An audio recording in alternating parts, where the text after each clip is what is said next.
என் அன்பு வணக்கம். இன்றைக்கி ரொம்ப இன்ட்ரெஸ்டிங்காக வெள்ளை மூக்கல்ல வச்சு தான் ஒரு கிரேவி பண்ண போகிறோம். இந்த மாதிரி வேக வச்ச வெள்ளை மூக்கல்ல தனியாக எடுத்துக்கலாம். அதுக்கப்புறம் ஒரு மிக்ஸி ஜாரில் ஒரு 4 முந்திரி, அதுக்கப்புறம் ஒரு 10 சின்ன வெங்காயம், அதுக்கப்புறம் கொஞ்சமாக இஞ்சி, ஒரு சின்ன பிஞ்ச் இஞ்சி, பூண்டு 5 பல் பூண்டு, தேங்காய் தோலெல்லாம் எடுத்து தேங்காய் திட்டமாக வச்சுக்கோங்க. வச்சுட்டு அரைச்சிடலாம். இந்த மாதிரி அரைச்சாச்சு. கொஞ்சமாக இதில் தண்ணி ஊற்றி அகைன் அரைச்சிட்டு வந்துடலாம். ஸோ உங்களுக்கு எவ்வளோ தேவையோ அதுக்கேற்ற மாதிரி தண்ணி ஊற்றி அரைச்சிடுங்க. இந்த மாதிரி அரைச்சாச்சு. அதுக்கப்புறம் இதுலேயே தக்காளி போட்டுக்கலாம். 2 தக்காளி கட் பண்ணி போட்டுக்கலாம். தக்காளியை அரைச்சிட்டு வந்து தனியாக வச்சிடலாம். ஸோ அவ்வளோதான், இது தனியாக அரைச்சி வச்சிடலாம். கேஸ் ஆன் பண்ணி ஒரு கடாய் வச்சுட்டு கடாய் நல்லா காயட்டும். காஞ்சதுக்கப்புறமா எந்த எண்ணெய் இருக்கோ அந்த எண்ணெய் யூஸ் பண்ணிங்க. நான் ரீஃபண்ட் ஆயில் தான் ஊற்றுறேன். எண்ணெய் நல்லா காயட்டும்.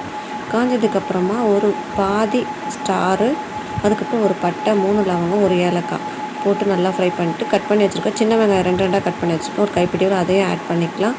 போட்டு நல்லா வதக்கணும். நம்ம அதோடு சேர்த்து ஒரு 5 பச்சை மிளகாவை நீளமாக கீறி வச்சுருக்கேன் நான், அப்படியே சென்டராக. கொஞ்சம் கருவேப்பிலை ஆட் பண்ணிக்கலாம்.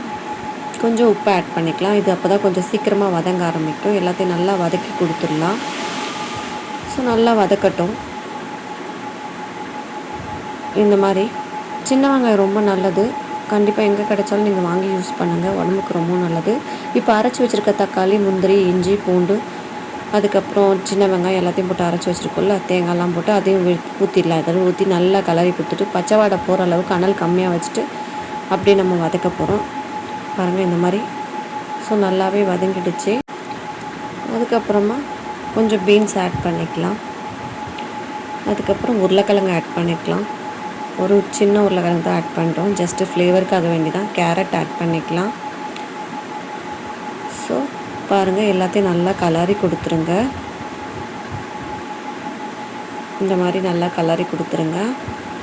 அனல் கம்மியாக வச்சுட்டு செய்யுங்க. கொஞ்சமாக மஞ்சத்தூள் ஆட் பண்ணிக்கலாம். கொஞ்சம் பெருங்காயத்தூள் தட்டிக்கலாம். ஏன்னா உருளைக்கிழங்கு போட்டிருக்கோம், மூக்கரில் பண்ணி பெருங்காயத்தூள் போடுங்க, ரொம்ப நல்லது. கொஞ்சம் உப்பு ஆட் பண்ணிக்கலாம். உப்பு காரெல்லாம் உங்கள் தேவைக்கு யூஸ் பண்ணிக்கோங்க நீங்கள். ஸோ இந்த மாதிரி எல்லாத்தையுமே நம்ம போட்டு நல்லா கலரி கொடுத்துட்டு கொஞ்சமாக ஒரு 1/2 டேபிள் ஸ்பூன் வீட்டில் அரைச்ச மிளகாய் தூள் தான் ஆட் பண்ணியிருக்கோம். ஏன்னா ஆல்ரெடி பச்சை மிளகாலே காரம் வரும். ஜஸ்ட்டு கொஞ்சமாக நான் ஆட் பண்ணியிருக்கேன். நீங்கள் பச்சை மிளகாவை அரைச்சி கூட போடலாம். நான் அரைச்சி போடலாம், முழுமையாக தான் நீளமாக வெட்டி போட்டிருக்கேன், அப்படின்னு கீறி போட்டிருக்கேன். ஸோ அதுக்கப்புறம் வேக வச்ச மூக்கடலை ஆட் பண்ணிக்கலாம். வெள்ளை மூக்கடலை தான்.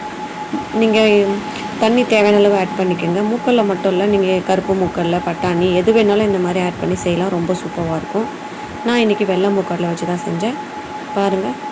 அதுக்கப்புறம் ஒரு மூடி போட்டு இதை நம்ம வேக வைக்க போகிறோம். தேவையான அளவு தண்ணியும் ஊற்றியாச்சு. இப்போ நான் மூடி ஓப்பன் பண்ணி காமிக்கிறேன் பாருங்கள்.